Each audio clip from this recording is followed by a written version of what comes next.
Hello guys, kumusta po kayo dyan? Summer ngayon dito sa Korea, kaya pumunta kami sa ilog nila. Kapag summer, ang mga tao pumupunta nagkakamping, pumupunta sa mga ilog.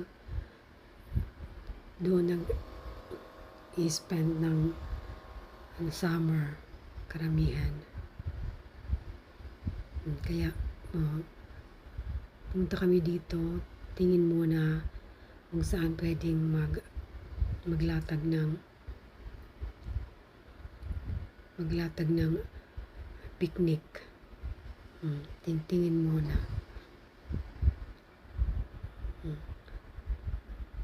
May mga tao pero buti nga dito kunti lang. Kung pupunta ka sa ibang mga lugar, punong-puno ng mga tao. Halos wala kang space. Dito siguro hindi ito masyadong kilala.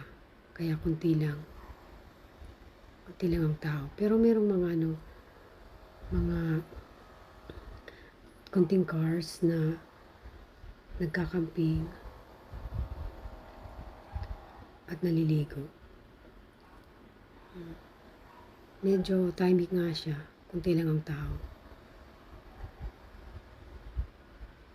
Kung makapunta ka sa ibang lugar, puro tao makikita mo. Doon yung ilog. Sa banda dyan.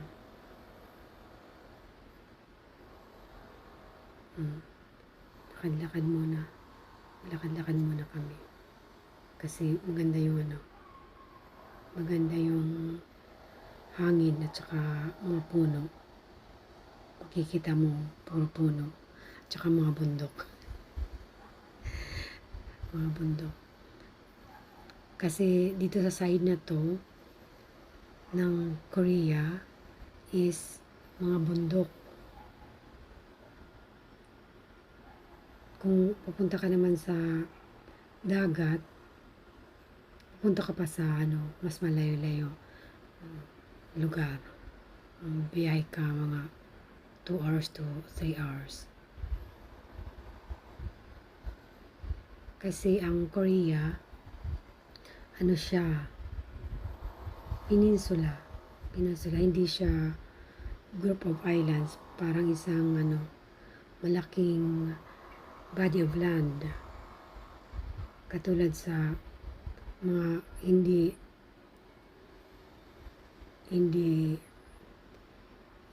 mga islands, hindi binubuo ng mga islands katulad sa atin sa Pilipinas. Yan. May mga nagkakamping. Ang Korea is a peninsula katulad sa mga ibang lugar sa Europe siguro.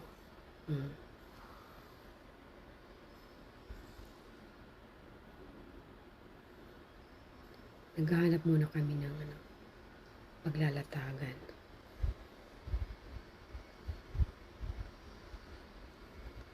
Ang summer dito sa Korea is ang pinakamainit July and August. Yan ang pinakamainit.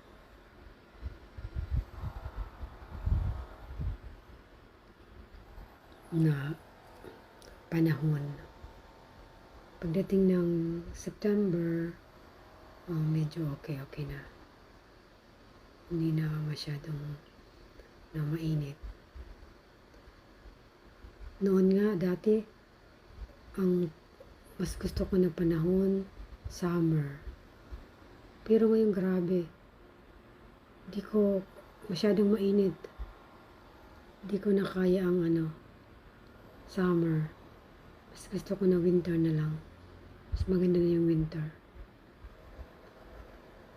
Dati nga, pag winter, tatlo pang suot ko. Kasi, di pa ako nasasanay. Pero ngayon, kahit isa na lang na makapal na damit, tsaka pantalon, okay na. tsaka isang inner suit, panloob na damit.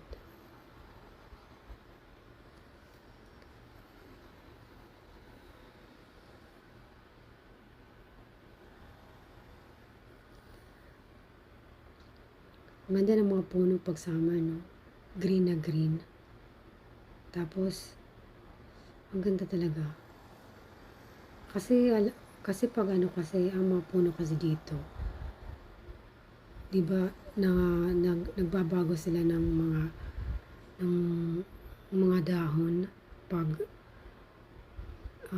start ng mga March, tapos nawawala na naman pagka winter. Kaya fresh na fresh pagka nananahon sila. May nakahandang mga life jacket. Okay, for free lang, pwedeng gamitin. Life jacket. Kailangan. Kung kailangan.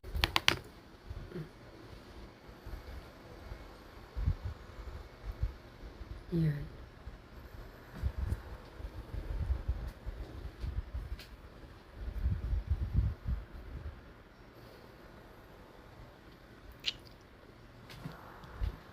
Ayan, tapos may pupunta na kami sa aming sasakyan. Kukunin namin yung mga gamit. Ayan, may mga tao dyan. May mga tao rin.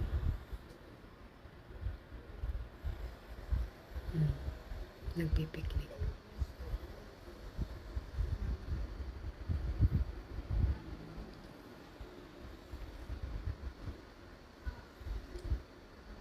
Kayo guys, mainit din ba sa inyo?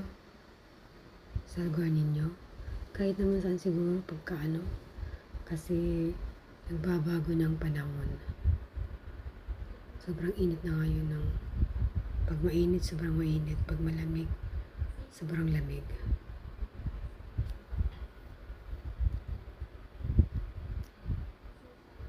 Kasi nagtanong din ako sa tita ko na nasa US. Ganun din pala sa kanila, mainit din. Din siya, nagreklamo. Para daw siyang sinusunog.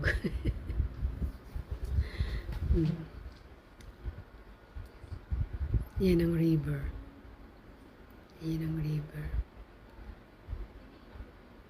Parang lang siya. Hindi malakas. Hindi malakas ang agos. Still lang yung water.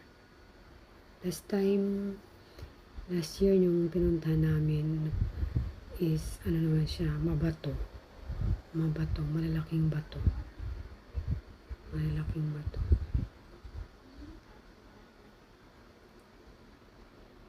Ito, hindi siya gaano.